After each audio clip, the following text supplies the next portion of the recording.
Hey everyone, this is Assistant Professor Divyavats. Welcome you all on the platform of Academic Panacea, जहां आपको मिलता है economics, commerce और management, साथ ही साथ यूजीसी नेट एग्ज़ाम से रिलेटेड सारे ही प्रॉब्लम का सॉल्यूशन। सो आज के हम अपने इस लेक्चर सीरीज़ में स्टार्ट करते हैं मैनेजरियल इकोनॉमिक्स और बिजनेस इकोनॉमिक्स। इकोनॉमिक्स इकोनॉमिक्स आपका कोर सब्जेक्ट हो जाता है, और जब आप मैनेजरियल इकोनॉमिक्स या बिजनेस इकोनॉमिक्स की बात करते हैं तो आपको ये थोड़ा अप्लाइड वर्जन हो जाता है। जनरली आपके कॉमर्स और मैनेजमेंट के फील्ड में आपको मैनेजरियल इकोनॉमिक्स या बिजनेस इकोनॉमिक्स या प्रिंसिपल्स ऑफ इकोनॉमिक्स नाम से आपका पेपर चलता है। जब प्रिंसिपल ऑफ इकोनॉमिक्स पेपर होता है तो जनरली उसमें माइक्रो इकोनॉमिक्स की चीज़ें ज़्यादा पढ़ाई जाती हैं, और जब आपका बिजनेस इकोनॉमिक्स या मैनेजरियल इकोनॉमिक्स पेपर होता है तो वो आपका अप्लाइड वर्जन ऑफ इकोनॉमिक्स आपको बताता है कि किस तरह से चीज़ें या इकोनॉमिक थिंग्स को आपके जो एक मैनेजर्स हैं वो उन्हें अपने डेली लाइफ में, अपने डेली बिजनेस में कैसे उसे इम्प्लीमेंट करते हैं।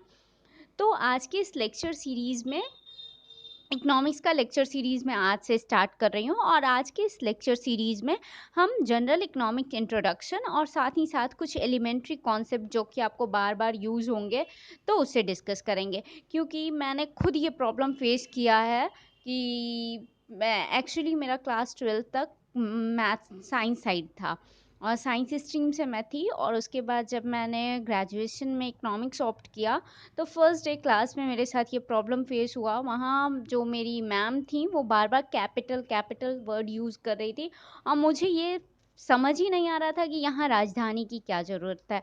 तो इसीलिए मेरा ये मानना है कि जब हम अगर एलिमेंट्री कॉन्सेप्ट को डिस्कस करना ज़रूरी है। बहुत सारे बच्चे ऐसे होते हैं कॉमर्स में भी, और बीबीए भी करने आते हैं, बीसीए में भी ऐसे बच्चे बहुत सारे होते हैं, या बीटेक वालों को भी ये पेपर पढ़ाया जाता है। तो जनरली उन्हें आइडिया नहीं होता है कि ये क्या, एक कैपिटल या कई सारे टर्म से वो फेमिलियर नहीं होते हैं। तो मैंने सोचा कि सबसे फर्स्ट लेक्चर हमारा जनरल इंट्रोडक्शन और एलिमेंट्री कॉन्सेप्ट बेस्ड होना चाहिए। तो अगर आपको ये लेक्चर सीरीज़ वैल्यूएबल लगे तो लाइक कीजिए, जिससे कि मेरा मोटिवेशन बढ़ेगा, और साथ ही साथ सब्सक्राइब कीजिए ताकि फर्दर आपको नोटिफिकेशन मिलता रहे। जो भी हमारे लेक्चर सीरीज़ में लेक्चर्स ऐड हों उसके आपको नोटिफिकेशन जाए, और शेयर कीजिए, because sharing is caring and education needs sharing. So let's begin the lecture. Why economics?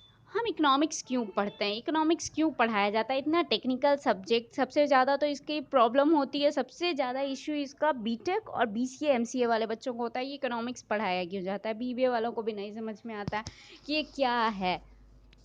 तो ठीक है, हम आपको सबसे पहले बताते हैं why economics. Economic economics comes from two words, oikos and nemum.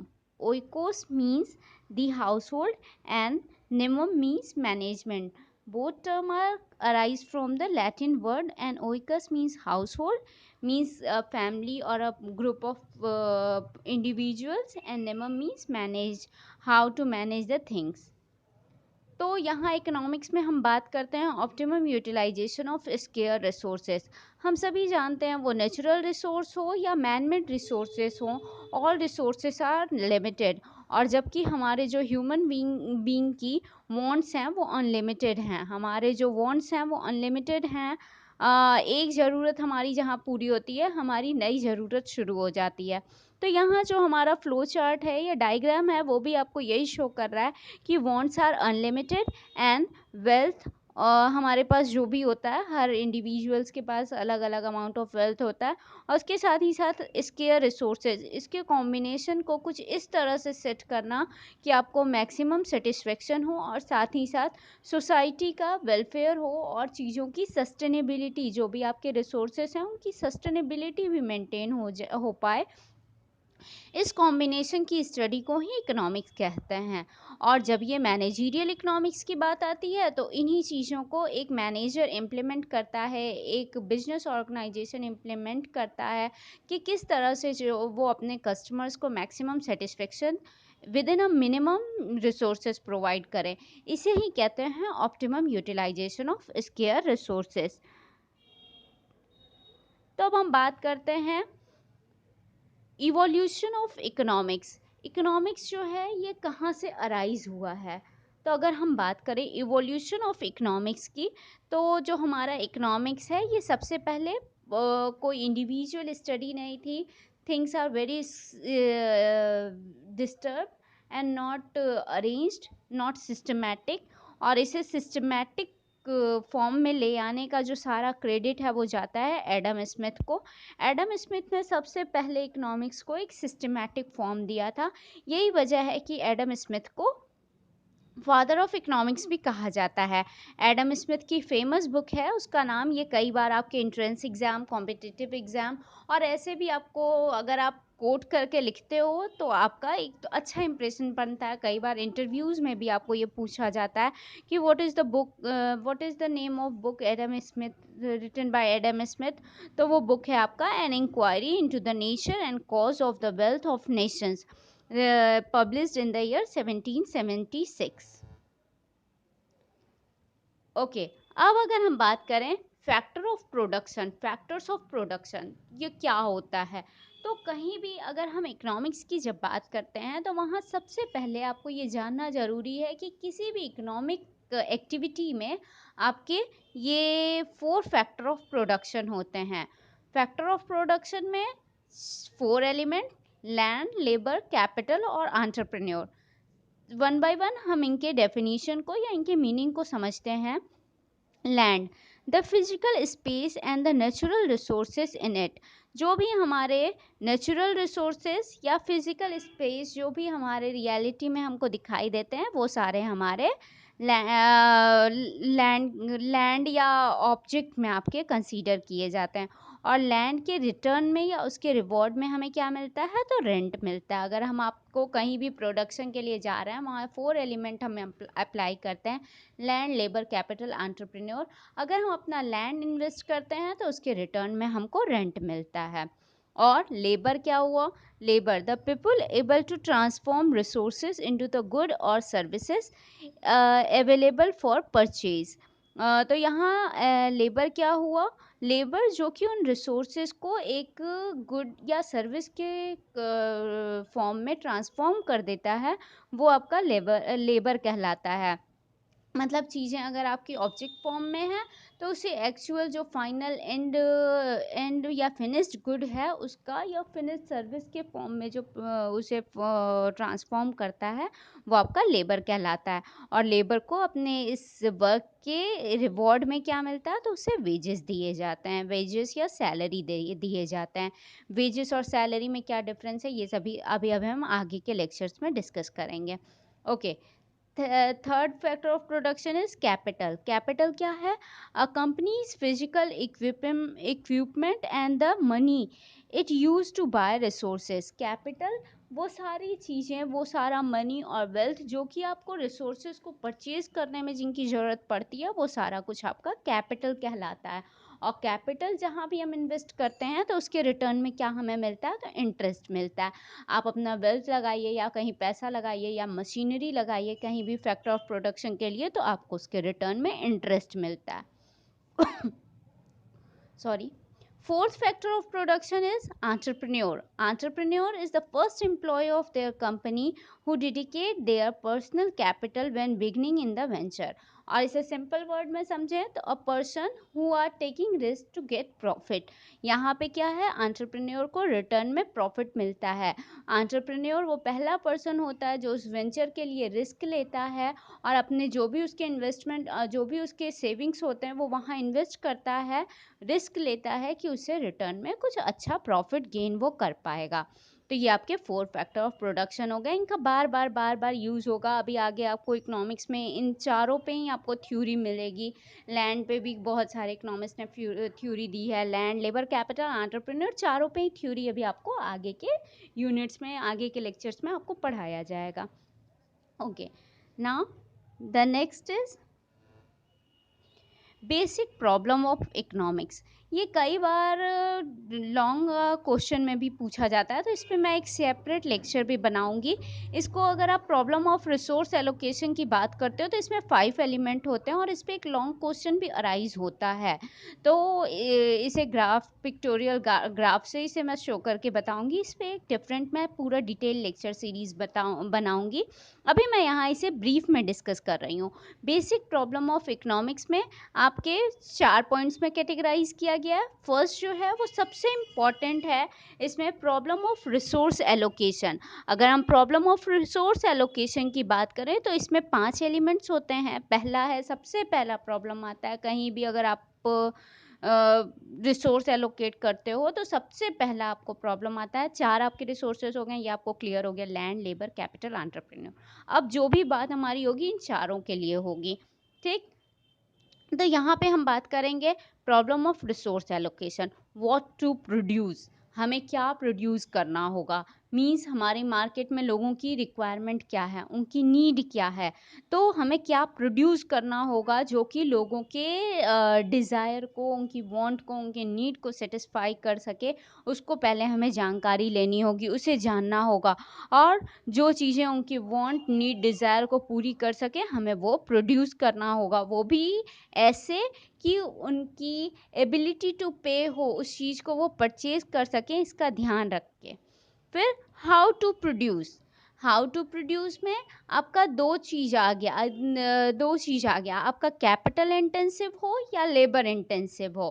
Capital intensive means आप मशीनरी का ज़्यादा यूज़ करेंगे प्रोडक्शन में, या आप लेबर इंटेंसिव यानी कि ज़्यादा से ज़्यादा लेबर्स को यूज़ करके अपना प्रोडक्शन प्रोसेस को कंडक्ट कराएंगे। जैसे आपकी जो कैपिटलिस्ट इकोनॉमी होती है या जो डेवलप्ड इकोनॉमी होती हैं, वहाँ पे आपके मशीनरी इजीली अवेलेबल होता है, तो वो आपके कैपिटल इंटेंसिव आइटम को प्रोड्यूस करते हैं।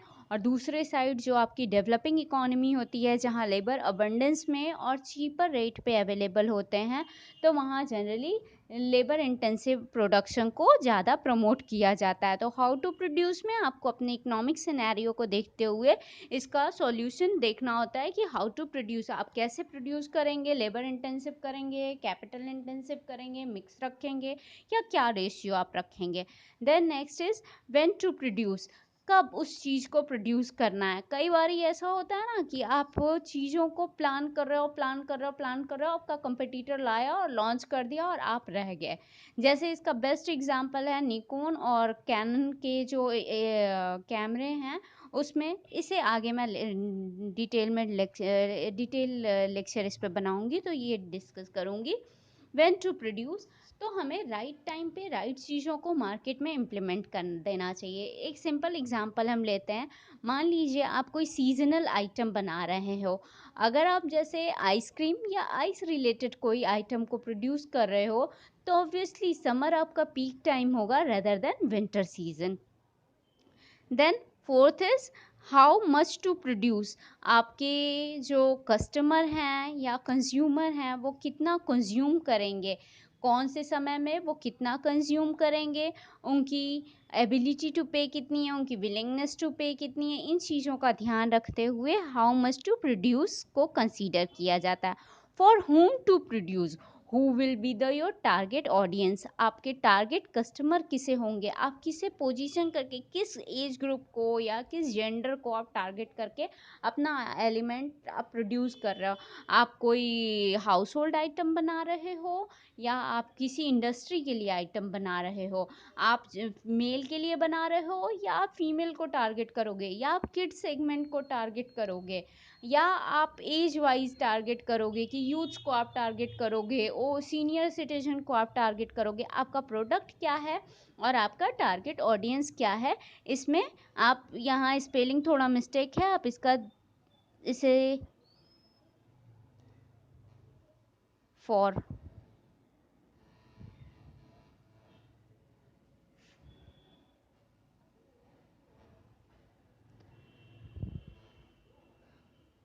okay, then next point is efficient utilization of resources। Resources को आप इफ़िशिएंटली कैसे यूटिलाइज करोगे? Efficient utilisation means optimum utilisation of all scarce resources, ऐसा कि मिनिमम इनपुट में आपको मैक्सिमम आउटपुट मिले।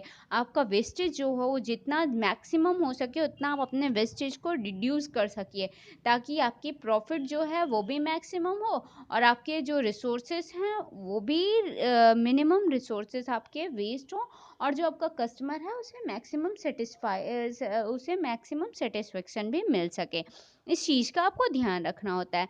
Then third point is growth and productivity of resources.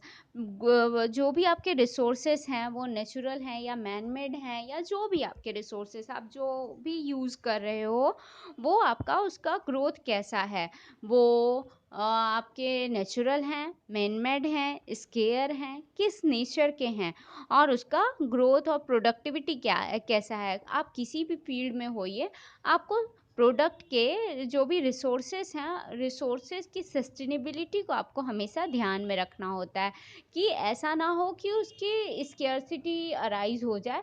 अगर आप एक रिस्पॉन्सिबल सिटीजन हैं, एक रिस्पॉन्सिबल मैनेजर हैं, तो आपको उसकी सस्टेनेबिलिटी इशू को भी ध्यान में रखना होता है। Next point is economic growth and development. Economic growth and development की बात करें तो इसमें आप जो भी अपना what to produce, how to produce, when to produce, for whom to produce and how much to produce, ये सारे पॉइंट्स को आप डिस्कस करते हो। इसके साथ ही साथ आपको इकोनॉमिक ग्रोथ की भी ध्यान देनी होती है। यहाँ आप अपने प्रॉफिट का सोच लिए, कस्टमर के सेटिस्फेक्शन का सोच लिए, रिसोर्सेज का सोच लिए, लेकिन अगर आप एक मैनेजर हो तो आपका फोर्थ और सबसे इम्पॉर्टेंट पॉइंट हो जाता है, आपको अपने इकोनॉमी की ग्रोथ के बारे में भी सोचना होगा। अगर आप अपने इकोनॉमिक की ग्रोथ और डेवलपमेंट के बारे में सोचोगे तो वहाँ आपको ये फैक्टर्स के पॉजिटिव, अगर आप कंसर्न हो उसके लिए, तो आपको ये जो फॉलोइंग फैक्टर्स हैं उनके आपको पॉजिटिव रिजल्ट मिलेंगे, जैसे कि increase in the level of saving and investment. अगर आप सीरियस हो और आप प्रॉपर प्लान करके कर रहे हो, तो ऑब्वियसली आप जो भी इन्वेस्ट करोगे उससे आप पॉजिटिव रिटर्न पाओगे, और फर्दर आप इन्वेस्ट करोगे, आपकी सेविंग और इन्वेस्टमेंट दोनों ही इंक्रीज करेगी, जो कि लॉन्ग टर्म में आपके इकोनॉमिक डेवलपमेंट के लिए रिस्पॉन्सिबल होगा। नेक्स्ट है कैपिटल फॉर्मेशन।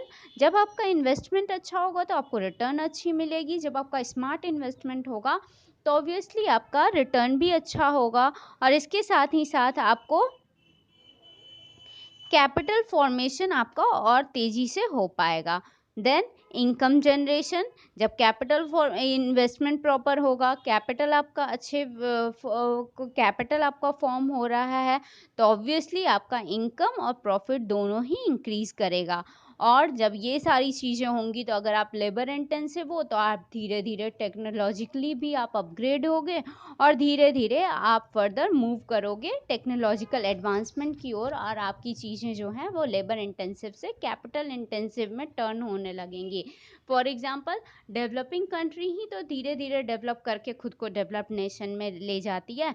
जैसे अभी ये मैं थोड़ा ऑनलाइन टीचिंग में यूट्यूब प्लेटफॉर्म पे अभी थोड़ा स्टार्टिंग है मेरा, तो अभी आपके उतने मतलब मेरे लेक्चर्स का लेवल अभी वो नहीं है जो फॉर्मल मेरा क्लास में होता है। थोड़ा चीज़ें अभी अब नॉर्मल लग रही हैं। थोड़ा सेट हो जाऊंगी तो यहाँ पे भी मेरा रिटर्न जो है वो आपको अच्छा मिलेगा, यहाँ पे भी आपका फीडबैक मुझे अच्छा मिलेगा। तो अपना फीडबैक ज़रूर दीजिए कमेंट सेक्शन में। I will waiting for that. Then next is improving standard of living.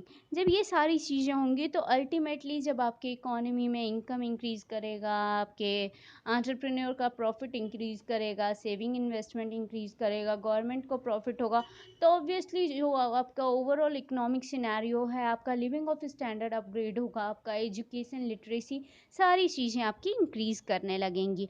और अगर आप इसके लिए कंसर्न नहीं हो तो इन सारी चीज़ों पे निगेटिव इम्पैक्ट होगा। इसकी अगर हम एग्जांपल की बात करें तो आप अभी के लेटेस्ट सिनेरियो में अफ़गानिस्तान को देख सकते हैं, वहाँ तालिबानियों ने क्या हाल कर रखा है।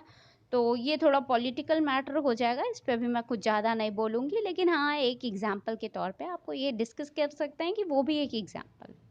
ओके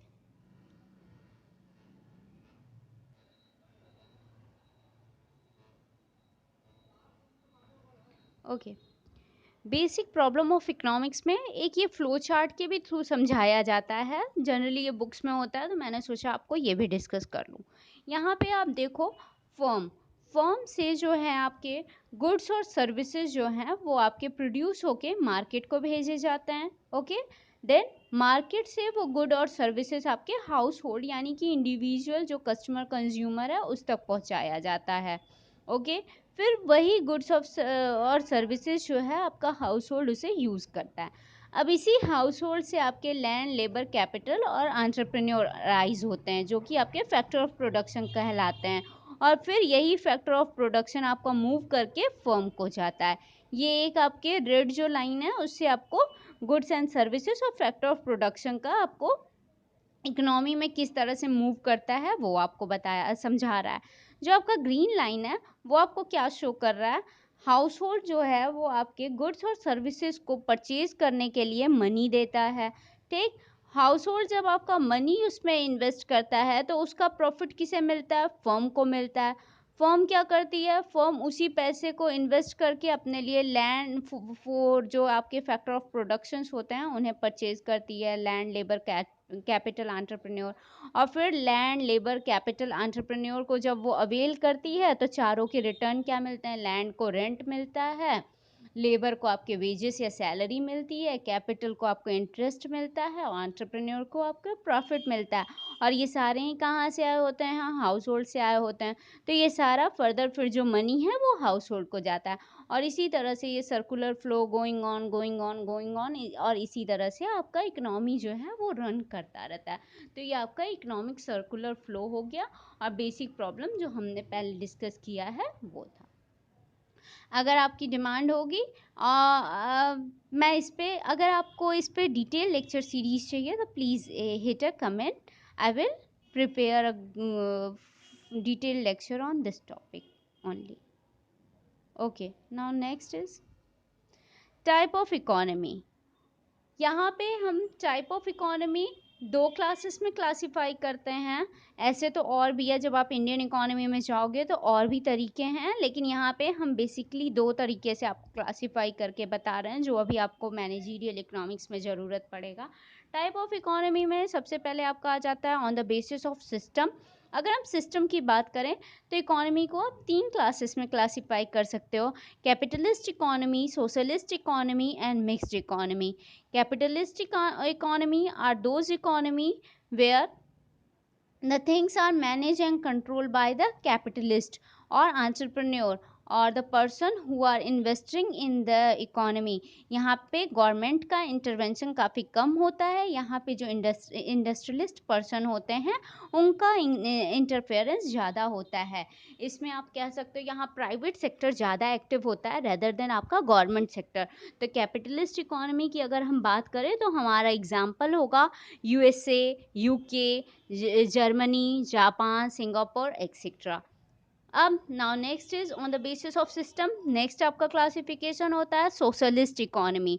सोशलिस्ट इकोनॉमी जहाँ टोटली गवर्नमेंट का इंटरवेंशन होता है, सारे डिसीजन, सारे इन्वेस्टमेंट गवर्नमेंट के थ्रू किए जाते हैं। यहाँ पे रिस्ट्रिक्शंस ज़्यादा होती हैं, प्राइवेट चीज़ें नहीं होती हैं, प्राइवेटाइजेशन यहाँ ना के बराबर होता है और चीज़ें सारी गवर्नमेंट गवर्न करती है। और अगर हम सोशलिस्ट इकोनॉमी की बात करें तो चाइना, क्यूबा, नॉर्थ कोरिया ये सारे हमारे सोशलिस्ट इकोनॉमी हैं। तो आपको बताते चलूँ, नॉर्थ कोरिया एक ऐसी जगह है जहाँ की स्टॉक एक्सचेंज भी एग्जिस्ट नहीं करता है। मींस गवर्नमेंट का इंटरवेंशन वहाँ स्ट्रिक्टली गवर्नमेंट का इंटरवेंशन है और वहाँ पे आपकी जो भी चीज़ें हैं वो गवर्नमेंट गवर्न करती है। Next classification is mixed economy. Mixed economy जहाँ प्राइवेट और गवर्नमेंट दोनों का ही इंटरवेंशन होता है। इसका बेस्ट एग्जांपल आपकी इंडियन इकोनॉमी है। Indian economy is a mixed economy where private sector and public sector both are running. And okay, now second category is on the basis of sector. अगर हम sector के basis पे type of economy की बात करें तो यहाँ तीन क्लासेस होते हैं आपके, primary sector, secondary sector and tertiary sector. Primary sector is also known as agriculture sector. यहाँ जहाँ आपके सारे एग्रीकल्चरल एंड अलाइड एक्टिविटीज़ का कॉम्बिनेशन होता है वो आपका प्राइमरी सेक्टर कहलाता है। जैसे कि एग्रीकल्चर में आपके फार्मिंग, क्रॉपिंग, ये सारी एक्टिविटीज़ आ गई, और अलाइड में आपके फिशरी है, एनिमल हस्बेंड्री है, और ये जो आपके सेमी कॉटेज या टीनी इंडस्ट्रीज़ होते हैं वो सारे आपके अलाइड एक्टिविटीज़ में आ गया। यानी कि प्राइमरी सेक्टर में आपके एग्रीकल्चर अलाइड रिलेटेड जो सारी एक्टिविटीज़ होती हैं वो सारे कंसीडर किए जाते हैं। Second is on the basis of sector, second classification is secondary sector. Secondary sector is also known as manufacturing sector. Manufacturing sector जहां आपकी सारी इंडस्ट्रीज़ और माइनिंग एक्टिविटीज़ को कंसीडर किया जाता है, जैसे आपकी इंडस्ट्री, ये स्टील, कॉटन, या जो सारी भी आपकी इंडस्ट्री है और जितने सारे आपके माइनिंग एक्टिविटीज़ हैं वो सारे आपके सेकेंडरी सेक्टर में कंसीडर किया जाता है।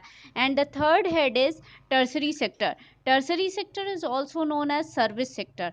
सर्विस सेक्टर में आपके वो सारे, जैसे कि आपके एजुकेशन सेक्टर है, बैंकिंग है, इंश्योरेंस है, हॉस्पिटैलिटी एंड टूरिज़्म है, एक्सेट्रा एक्सेट्रा, ये सारे आपके टर्सरी सेक्टर में कंसीडर किए जाते हैं। तो यहाँ पे हमने दो क्लासेस की बात किया, on the basis of system and on the basis of sector, दोनों में ही तीन तीन हेड थे जिनको कि यहाँ मैंने एक्सप्लेन किया। अब हम बात करते हैं elementary concept, elementary concepts of economic. क्या बेसिक कॉन्सेप्ट हैं जो इकोनॉमिक्स में जनरली मैं बार बार यूज़ करूँगी, मैं ही नहीं, मतलब इसे जनरली इकोनॉमिक्स में यूज़ किया जाता है, एलिमेंट्री कॉन्सेप्ट्स। इसमें सबसे पहले हम बात करते हैं कैपिटल गुड्स की। Capital goods are those finished product जो कि आपको मार्केट में अवेलेबल, जब मार्केटिंग में आप बात करोगे तो आप उसे फिनिश्ड गुड की बात करोगे, लेकिन जब एक आप इकोनॉमिक्स में बात करते हो तो आप उसे कैपिटल गुड की बात करते हो। अब अगर अकाउंट्स में बात होगा तो वहाँ कैपिटल और एसेट, कैपिटल एसेट दो तरह से बांटा जाएगा, लेकिन यहाँ पे इकोनॉमिक्स में कैपिटल गुड्स यानी कि जो आपके फिनिश्ड गुड हुए वो सारे आपके कैपिटल गुड कहलाते हैं। जो भी आपके गुड या सर्विस जो फिनिश्ड फॉर्म में अब आपके कस्टमर या कंज्यूमर के लिए आपके मार्केट में आ चुके हैं वो सारे आपके कैपिटल गुड कहलाते हैं।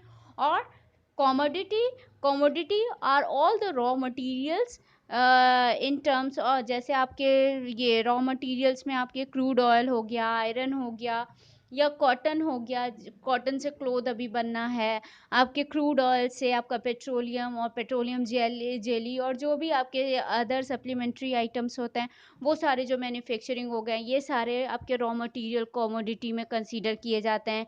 एग्रीकल्चर प्रोडक्ट में जो आपके अनप्रोसेस्ड वीट है, फाइनल अभी आपका जो आटा है वो नहीं आया मार्केट में, आपके जो वीट हैं, वीट फ्लोर नहीं, वीट फ्लोर आपका कैपिटल गुड हो जाएगा, और वीट जो है अनप्रोसेस्ड वीट है आपका वो अभी आपका कॉमोडिटी कहलाएगा।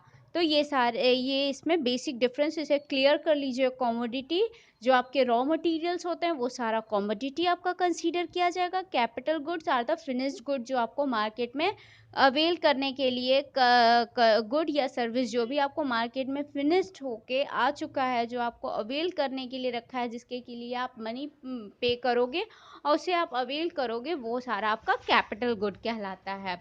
अब बात आती है टू बेसिक टर्म, एक होता है कस्टमर, दूसरा होता है कंज्यूमर। इसकी बात भी हम बार बार करेंगे, कस्टमर कंज्यूमर। इसको मार्केटिंग में स्पेशली डिफाइन किया जाता है, लेकिन यहाँ मैं इकोनॉमिक्स में भी इसे हिंट करती हूँ आपको। Customer anyone who purchase that good और सर्विस, जो भी कोई को मार्केट से आपके गुड या सर्विस को परचेज कर रहा है वो आपका कस्टमर कहलाता है। और consumer are the end user of that good और सर्विस, जो कि उसे फाइनली कंज्यूम कर रहा है, यूज कर रहा है, वो आपका कंज्यूमर कहलाता है। Now next is household.